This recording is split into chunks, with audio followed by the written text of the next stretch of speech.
Guys, so this is kind of just a little chat about your poetry anthology project. This is a poetry project that I've done now. This is the 6th year, and my students usually love it.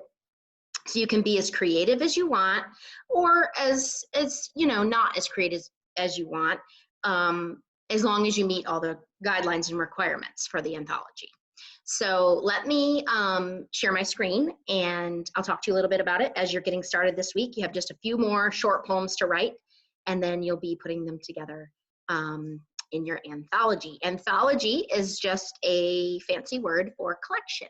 So here we go.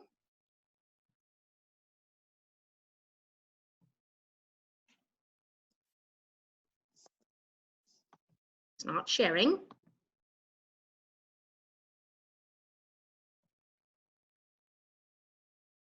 Okay, sorry, that took a second. All right, so this is your final test grade. It will be in the testing category. And so please finish strong and really put your effort into this project. And the thing about this project is if you've been doing all your assignments for the past 3 weeks, you have all these poems except for the couple that you're gonna write this week. So this is a 75-point project grade.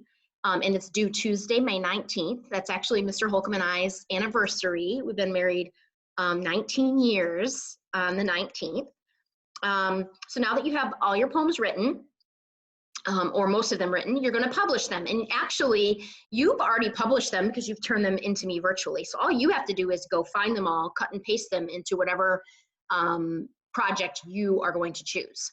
You can create an artistic scrapbook and a video, or you can send the collection in a creative Word document or PowerPoint. Be sure to follow all the project guidelines.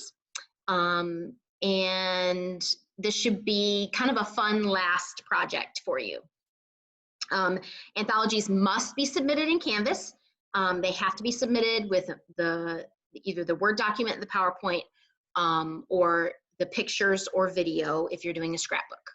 Anything that's turned in after 11:59 on the 19th will receive 50% credit, okay?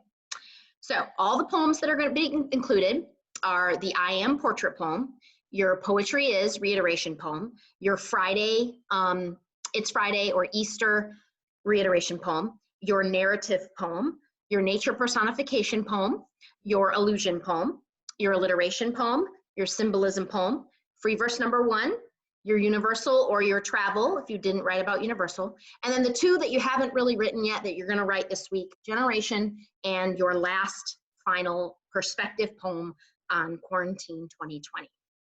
So all of those poems should be included. So can you include your cut up? Yes.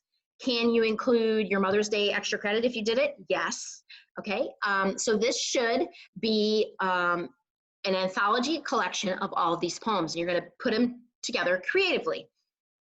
Each poem should be on a different page.